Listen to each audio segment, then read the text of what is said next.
Hey everyone, it's me Hamza and you are watching HT Reacts. Welcome back to the channel. एक video है जिसको translate किया है मैंने मिस्ट्री ऑफ योगिनी टेम्पल देखा तो बाकी जो टाइटल था वो ट्रांसलेट किया जो कि है जनाब एक ऐसा रहस्यमय मंदिर जिसमें अमावस की रात होता है तांत्रिकों का तांडव। यानी रहस्यमय समझ ना आने वाला है ना। तो तांत्रिक जादू टोने वाले पीर बाबे तो डेफिनेटली जादू तो होता है जी, सबको पता है। जादू हमारी बुक्स में भी जिक्र है और आपके भी यहाँ जिक्र है, यानी हर रिलीजन में है सही कि मैजिक, ब्लैक मैजिक और होता है, मतलब असर होता है। कई ऐसी फोर्सेस हैं जो अब तक साइंस नहीं समझ पाई बट होता है। तो देखते हैं, मिस्ट्री है, क्यूरियस हो गए हैं हम। शुरू करते हैं, 3 2 1 एंड गो। काला जादू, तंत्र मंत्र, बुरी नजर, कुछ लोग इन चीजों पर अंधा बुरी विश्वास करते नज़र। हैं और कुछ लोगों के मुताबिक ये बिल्कुल बकवास है। लेकिन हाल ही में केरल नहीं का नहीं भाई, होता नरवली है। कांड और दिल्ली का कुछ सालों पहले हुआ ह्यूमन बुराड़ी कांड सेक्रीफाइस। कोई भूल नहीं पाया है। तो क्या सच में ऐसा कुछ होता भी है? ये तो हम नहीं जानते, अपनी अपनी आस्था की होता है बात होता है। है। लेकिन आज हम आपको ऐसे तंत्र मंत्र वाले मंदिर के बारे में बताने वाले हैं जिनसे भारत तो क्या, विदेश में रहने वाले भी अछूते नहीं है। आइए बताएं आपको रहस्यमयी 64 योगिनी मंदिर के बारे में। 64 योगिनी 64 मंदिर। योगिनी। हमारा देश जितना प्राचीन है उससे भी प्राचीन है हमारी सभ्यता, और उससे भी प्राचीन यहाँ मौजूद इमारतें और मंदिर जिनके राज आज भी राज बनकर रह गए। अगर तंत्र मंत्र से जुड़े रहस्यों की बात करें तो सबसे पहला नाम आता है 64 योगिनी मंदिर का। लेकिन आपको जानकर हैरानी होगी कि 64 ही भारत क्यों में कह एक रहे हैं नहीं भाई? बल्कि 4 64 योगिनी मंदिर हैं, जिनमें 2 ओडिशा और 2 मध्य चार। प्रदेश में मौजूद हैं। और इसमें से मध्य प्रदेश के मुरैना में मौजूद 64 योगिनी मंदिर बनावट को भी सबसे डिफरेंट है इनकी। प्रमुख और प्राचीन माना जाता है। ये मंदिर मुरैना जिला मुख्यालय से करीब 30 किलोमीटर की दूरी पर मौजूद है। मितावली गांव में बना ये रहस्यमयी मंदिर दुनिया भर में प्रसिद्ध है। इतना ही नहीं, आज ये इकलौता ऐसा मंदिर है जो आज के भारत के उन चारों 64 योगिनी मंदिरों में से एक है जो अभी भी अच्छी कंडीशन में बचे क्या हुए कर हैं। रखा है लेकिन भाई इस ये? मंदिर की ही बात क्यों? आखिर इसमें ऐसा क्या खास है?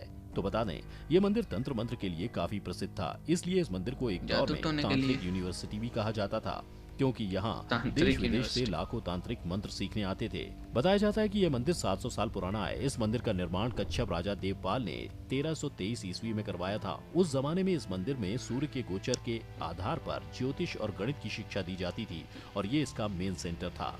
आइए बताएं आपको 64 योगिनी मंदिर के बारे में वो बातें जिनको सुनकर आप भी सकते में आ जाएंगे। जैसा कि ज्यादातर हिंदू देवियों के मंदिर ऊंचाई पर ही बनाए जाते हैं, जहां आपको पहुंचते ही ये एहसास होता है कि सच में भगवान को पाना कितना मुश्किल है। उसी तरह यहाँ भी पहुंचना कुछ आसान नहीं है। योगिनी मंदिर तक पहुंचने के लिए आपको करीब 200 सीढ़ियां चढ़नी पड़ेंगी, तब कहीं जाकर आप इस मंदिर तक पहुंच सकते हैं। इस मंदिर की एक और खास बात यह है कि ये मंदिर एक वृत्तीय आधार यानी गोलाकार नींव पर बना हुआ है, जबकि आमतौर पर चौकोर नींव ही आपने देखी होगी। इसके साथ ही इस मंदिर में इसके नाम के हिसाब से ही 64 कमरे हैं और हर कमरे में एक शिवलिंग गर्भगृह में स्थापित किए गए हैं। बता दें कि जब ये मंदिर बना था गर्भ तब हर गृह कमरे में। में शिवलिंग के साथ देवी योगिनी की मूर्ति भी थी, लेकिन वक्त के साथ साथ कुछ मूर्तियां चोरी हो गईं, जिसकी वजह से अब यहाँ की मूर्तियों को दिल्ली के संग्रहालय में रखा गया है। जैसा कि हमने आपको बताया, यहाँ 64 कमरे हैं और 64 शिवलिंग भी। इसी वजह से इसी मंदिर का नाम 64 योगिनी मंदिर पड़ा। इसकी एक और ओके। खासियत यह है कि ये 64 पूरा कमरे। मंदिर 101 खंभों पर टिका हुआ है और इसकी खूबसूरती और कला की वजह से ही आर्कियोलॉजिकल सर्वे ऑफ इंडिया ने इस मंदिर को प्राचीन ऐतिहासिक स्मारक घोषित किया है। लेकिन क्या आप जानते हैं कि भारत के संसद भवन का डिजाइन यानी कि पूरा का पूरा स्ट्रक्चर इसी मंदिर से कॉपी किया गया है? जी हाँ, ब्रिटिश आर्किटेक्ट एडविन लुटियंस ने इस मंदिर को ही ब्लूप्रिंट मानकर दिल्ली के संसद भवन का कंस्ट्रक्शन करवाया था। लेकिन इसकी खबर ना तो ओके। किताबों में कहीं है और ना ही संसद की वेबसाइट पर। और तो और, मंदिर का सिर्फ बाहरी हिस्सा संसद के जैसा ही नहीं बल्कि संसद के अंदर भी खम्भों का कॉपी वैसा ही कैट था। ढांचा है जैसा मंदिर का है। यहाँ की मान्यताएं भी बिल्कुल इस मंदिर की तरह हैं, बिल्कुल रहस्यमयी। यहाँ के स्थानीय निवासी आज भी मानते हैं कि यह मंदिर आज भी शिव की तंत्र साधना के कवच से ढका हुआ है। और तो और, आज भी यहाँ रात में रुकने की इजाजत नहीं है, ना तो इंसानों को और ना ही पक्षियों को। माना जाता है कि रात होते ही यहाँ कोई पक्षी नहीं रुकता, क्योंकि तंत्र साधना के लिए मशहूर इस मंदिर में सही। शिव की योगिनियों को जागृत किया जाता था। इसके साथ ही माना जाता है कि ये सभी 64 योगिनी माता आदि शक्ति काली का अवतार हैं और घोर नामक दैत्य के साथ युद्ध करते हुए मां काली ने ये अवतार लिए थे। इन देवियों में 10 महाविद्याएं और सिद्ध विद्याओं को भी गिना जाता है, क्योंकि ये सभी योगिनी तंत्र तथा योग विद्या से संबंध रखती हैं। हमारे देश के बाबाओं योगिनी और मीन अघोरियों के साथ ही विदेश के लोग भी यहाँ आकर तंत्र मंत्र करते थे। एक दौर ऐसा था जब 64 योगिनी मंदिर तांत्रिक यूनिवर्सिटी कहलाता था और इस मंदिर में तांत्रिक सिद्धियां हासिल करने के लिए तांत्रिकों का जमावड़ा लगा रहता था और देसी ही नहीं विदेशी नागरिक भी यहाँ तंत्र मंत्र की विद्याएं हासिल करने आते थे और आज भी कुछ तांत्रिक सिद्धियां प्राप्त करने के लिए यही यज्ञ करते हैं। तांत्रिकों के बीच ये मंदिर यज्ञ चिंकतेश्वर महादेव यज्ञ मंदिर मीन के वो नाम से भी चिल्ला। जाना जाता है। प्राण प्रतिष्ठा वापस होगी।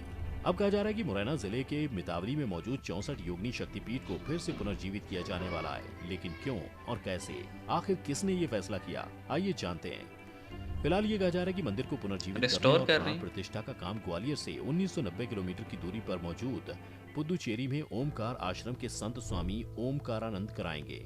डरिए नहीं, हम ओम बाबा की बात नहीं कर रहे, वैसे भी तो वो भगवान को प्यारे हो गए। तो मितावली में 64 योगिनी शक्तिपीठ करेक्टर था ये का बंदा मंदिर भी। वर्तमान में स्थापित है ही, लेकिन इसके अंदर रखी मूर्तियां 64 योगिनी मंदिर से गायब हो चुकी हैं और कुछ मूर्तियां पुरातत्व विभाग के पास रखी गई हैं, तो कुछ मूर्तियां पूर्व में चोरी भी हो चुकी हैं, जैसा कि हमने आपको पहले ही बताया था। अब योगिनी मंदिर में जो भी मूर्तियां चोरी हो चुकी हैं और जो खंडित हो चुकी हैं, उनके स्थान पर स्वामी ओमकारानंद नवीन मूर्तियां रखवाएंगे, ऐसा कहा जा रहा है। इसके साथ ही जो मूर्तियां ठीक कंडीशन में हैं, उनकी पुनर्स्थापना की जाएगी, जिसके बाद इन मूर्तियों में फिर से शक्ति जागृत करने के लिए महायज्ञ अनुष्ठान, प्राण प्रतिष्ठा और तांत्रिक क्रियाएं की जाएंगी। बेशक ये थोड़ा डराने वाला मसला है, लेकिन तंत्र मंत्र और बाकी सभी क्रियाओं से जुड़े रहने वाले लोगों के लिए खुशी की बात हो चली है। क्या आप भी ऐसे किसी इंसान को जानते हैं जो इन सब चीजों में बहुत इंटरेस्टेड रहता है? तो तुरंत उसे ये वीडियो शेयर कर नहीं, हम दीजिए। इंटरेस्टेड अब तो आगे की रहते बात हैं, करें तो मूर्तियां कहाँ बन रही हैं, बट कौन बना रहा है और आखिर ये क्यों अलग ही महाराज लेवल जी ये है। क्रियाएं करवा रहे हैं, तो फिलहाल किसी को ये पता नहीं है, क्योंकि तंत्र मंत्र में मानने वाले यही कहते मिस्ट्री। हैं कि इन बातों को जितना राज बनाकर रखा जाए उतना बेहतर है। लेकिन तंत्र और मंत्र की यूनिवर्सिटी के रूप में ओके, जितना राज बना के रखा जाए उतना बेहतर है सर। बेहतर तो है, बट कुछ चीज़ें ऐसी होती हैं जिनको नहीं छेड़ना चाहिए। मतलब बहुत सारी चीज़ें ऐसी हैं। अब हम सब जानते हैं कि मॉडर्न टाइम से पहले की जो दुनिया है ना, वो बहुत ज़्यादा उसमें मिस्ट्री है। मतलब आपकी किताबों में भी बहुत सारे ऐसे ऐसे हम कह लें कि वाक़ियात होंगे, इंसिडेंट्स होंगे जो कि अभी अभी की अकल तस्लीम नहीं करती। तो हमारी बुक्स में भी कई ऐसी बातें हैं जो कि हम कहते हैं कि ऐसा था भी। तो जैसे द सिटी ऑफ बेबीलोन, आप जानते हैं, हमारी तो बाकायदा टेक्स्ट बुक समझ लें, या हमारे जो रिलीजियस टेक्स्ट है उसमें तो बाकायदा उसको यूनिवर्सिटी ऑफ डार्क आर्ट्स कहा गया है, बेबीलोन को। और इसके अलावा हाबिल एक बहुत मिस्ट्री वाला एक चैप्टर है। तो मतलब डार्क आर्ट हमेशा मौजूद रहा है, और हमारे यहाँ तो ये भी कहा गया है, मना किया गया है। मतलब डार्क जो ब्लैक मैजिक है या डार्क आर्ट्स हैं, इनसे मना किया गया है, क्योंकि ये कहा जाता है कि ये जो ऊपर वाले के मामलात है ना, यानी जो ऊपर गॉड है उसके मामलात में आप टांग अड़ा रहे हैं, दखल अंदाजी कर रहे हैं, चीज़ों को अपनी मन मर्ज़ी से करने की कोशिश कर रहे हैं। तो डेफिनेटली हर हर मज़हब ने शायद मना किया होगा, बट ये एग्जिस्ट करते हैं यार। मतलब आपने देखा होगा आज के टाइम में भी तावीज़ चलते हैं, और जादू टोना, पुतले बनाए जाते हैं, और पता नहीं क्या क्या होता है यार। तो स्पिरिट्स, हॉन्टेड प्लेस आप सब जानते हैं। तो ये चीज़ें अट्रैक्ट भी करती हैं, लेकिन ये चीज़ ख़तरनाक भी है। मतलब बगैर जाने नहीं छेड़ना चाहिए। चलिए मिलते हैं नेक्स्ट वीडियो में, अपना ख्याल रखिएगा। सी यू गाइस।